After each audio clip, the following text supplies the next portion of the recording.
चीन, पाकिस्तान और बांग्लादेश मिलकर भारत के खिलाफ एक नया प्लान बना रहे हैं। इनफैक्ट एक नया गुट बना रहे हैं और उसमें दूसरे देशों को भी शामिल करने की इनकी पूरी प्लानिंग हो चुकी है। भारत के खिलाफ आखिरकार ये सार्क जैसा संगठन क्या बन रहा है, इसके पीछे की कहानी क्या है, और अगर चीन ने इन जितने भी हमारे पड़ोसी देश हैं उन सबको एक कर लिया तो क्या होगा, क्या खतरे की घंटी है। रिमझिम के 5 पॉइंट्स में आपको यही जानना है कि चीन पाकिस्तान एक बड़ी साजिश कर रहे हैं, उसमें उन्होंने बांग्लादेश को मिला लिया है।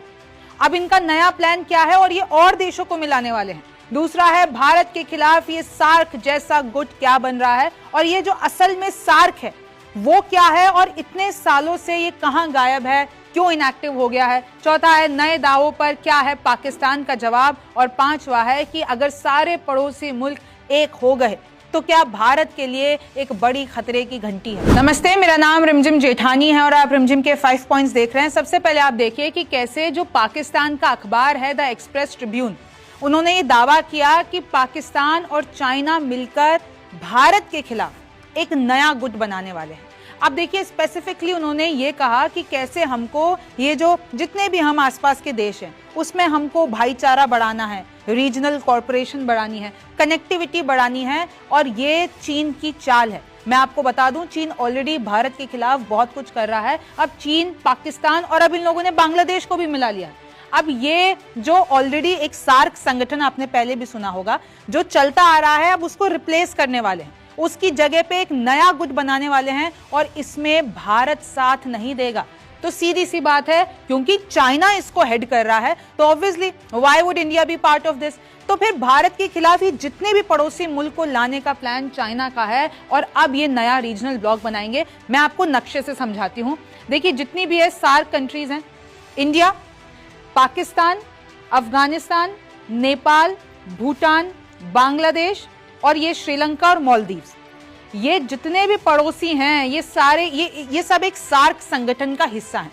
अभी मैं आपको बता दूं कि सार्क एक्टिव नहीं है, लेकिन ये सब अभी भी जो सार्क संगठन का हिस्सा है और जो सार्क का हेडक्वार्टर है, जो जैसे देखिए जैसे EU एक संगठन है, जैसे नेटो है, ऐसे ही एक सार्क संगठन है। इसका हेडक्वार्टर है नेपाल में यानी काठमांडू में, और ये शुरू कब हुआ था 1985 दिसंबर में, और वो ढाका जो कि बांग्लादेश में है, यहां से इसकी शुरुआत हुई थी। अब चाइना क्या चाहता है आपको पता है कि ये नॉर्मल, और देखिए जो असल वाला सार्क संगठन है उसमें चाइना हिस्सेदार नहीं है। यानी अगर आप देखेंगे कि भारत के पास इस सार्क का पूरा प्रभुत्व, क्योंकि इन सब में से सबसे ताकतवर जो है भारत, लेकिन अब जो चाइना है हमारा पड़ोसी है, हमारा दुश्मन है, वो क्या चाहता है कि भारत को तो हटा दें, पाकिस्तान उसका साथी है ही, अफगानिस्तान को भी ले ले, नेपाल को भी ले ले, भूटान को भी ले ले, बांग्लादेश को भी ले ले, श्रीलंका को भी ले ले और मालदीव्स को भी ले ले, और ये जितने भी हमारे पड़ोसी हैं उन सबको भारत के खिलाफ कर दे। क्योंकि सार्क का तो पार्ट है ही नहीं ना, तो इसलिए अभी नया संगठन बनाएंगे। तो मैं आपको इसकी डिटेल देती हूँ। देखिए सारे झंडे मैंने आपको बता दिए जो एक्चुअल सार्क संगठन है, कितने देश हैं उसमें। अब देखिए बांग्लादेश ने एक रिसेंट मीटिंग हुई थी चाइना में, मैं आपको थोड़ी अब बैक स्टोरी बताती हूँ। चाइना में 19 जून को एक मीटिंग होती है और वो जहां पर होती है उसका नाम है कनमिंग, और वहां पर ये सामने आ रहा है कि भाई ये जो, और ये पाकिस्तान ने दावा किया है बाकायदा अपने अखबार एक्सप्रेस ट्रिब्यून में उन्होंने छापा है कि ये जो कमिंग में यानी चाइना में मीटिंग हुई है हम सबकी, तो हमारा मकसद यही था कि एक हम नया संगठन बनाएं और उस नए संगठन का ऑब्वियसली जो मुखिया होगा वो चाइना होगा, और उसके बाद जितनी भी सार्क कंट्रीज हैं, चाहे वो श्रीलंका, चाहे वो मालदीव्स, चाहे वो भूटान, चाहे वो अफगानिस्तान, उन सबको हम अपने पास ले लें। क्योंकि बांग्लादेश तो उस मीटिंग में पहुंचा ही था। New regional block to replace SAARC where India played a prominent role, क्योंकि जो अभी का संगठन सार्क है वहां पे भारत का सबसे ज्यादा प्रभुत्व, सबसे ज्यादा मेन रोल था, लेकिन अब उस मेन रोल को चाइना ले लेना चाहता है। ये देखिए कैसे साउथ एशियन कंट्रीज को एक साथ लाना है। अब क्योंकि सार्क एक्टिव नहीं है तो चाइना कह रहा है कि सार्क के एक्टिव होने का इंतजार थोड़ी ना करेंगे, हम अपना नया ग्रुप बनाएंगे और गुटबाजी करेंगे भारत के खिलाफ। The south Asian association for regional corporation, ये है सार्क की फुल फॉर्म। अब क्योंकि 1985 में शुरू हुआ था, और देखिए लास्ट इसके जो 7 फाउंडिंग मेंबर्स हैं वो जो मैंने आपको सारे बता दिए, जिसमें भारत एक पार्ट है, लेकिन जो अफगानिस्तान है उसका जो जुड़ान हुआ था वो 2007 में हुआ था, यानी वो 2007 में जुड़ा था। लेकिन ये भी बात कह दूं कि इनएक्टिव है 2016 से, अभी 2025 चल रहा है। सार्क में ना कोई समिट हुआ है ना कुछ हुआ है, और इसके पीछे भी कहानी है। भाई भारत ने ही, क्योंकि इतना टेररिज्म पाकिस्तान की तरफ से बढ़ गया था, तो भारत ने बाहर निकल गया भारत कि हम तो नहीं आते समिट में, और फिर उसके देखे देखे दूसरे जो लोग हैं वो भी बाहर निकल गए थे। अब मैं आपको बता देती हूँ कि देखिए लास्ट जो समिट हुआ था 2014 में हुआ था। आपको पता है 2014 में यहाँ पर अगर मैं भारत की बात कर लेती हूँ तो बीजेपी सरकार सत्ता में आई थी, प्रधानमंत्री मोदी पहली बार प्राइम मिनिस्टर बने थे। तो आप देख सकते हैं कि कैसे काठमांडू में इनकी यहाँ पर समिट हुई, और प्राइम मिनिस्टर नरेंद्र मोदी ने 2020 में एक और ट्राई किया। उन्होंने इनफैक्ट वीडियो कॉन्फ्रेंस भी की थी, लेकिन और उन्होंने ये भी बोला था कि भाई हम कोविड-19 मिलकर एक इमरजेंसी फंड बनाते हैं और उसमें हम सब जो हैं $10 मिलियन कंट्रीब्यूट करेंगे। लेकिन देखिए उसके बाद से अगर मैं आपको बता दूं 2016 के बाद से ये इनएक्टिव ही रहा SAARC. The 19th SAARC summit was planned for November 2016 in Islamabad.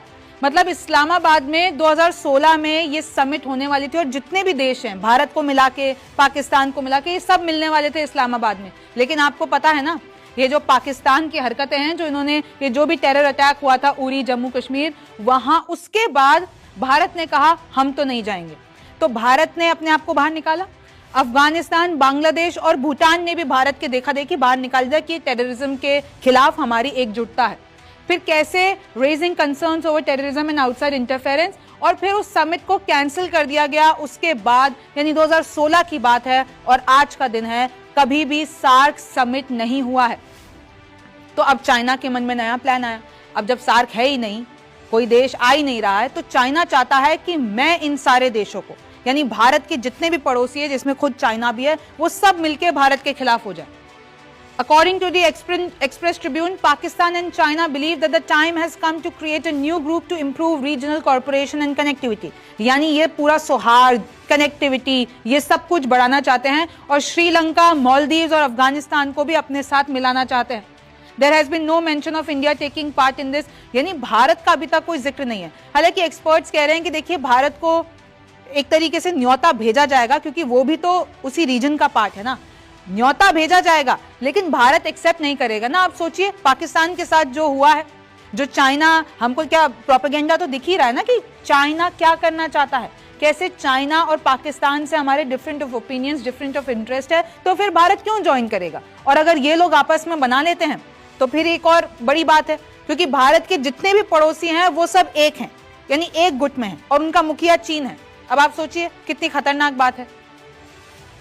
अगर मैं आपको ये बता देती हूँ, जो चीन में मीटिंग हुई है, the meeting attended by senior diplomats from 3 countries, यानी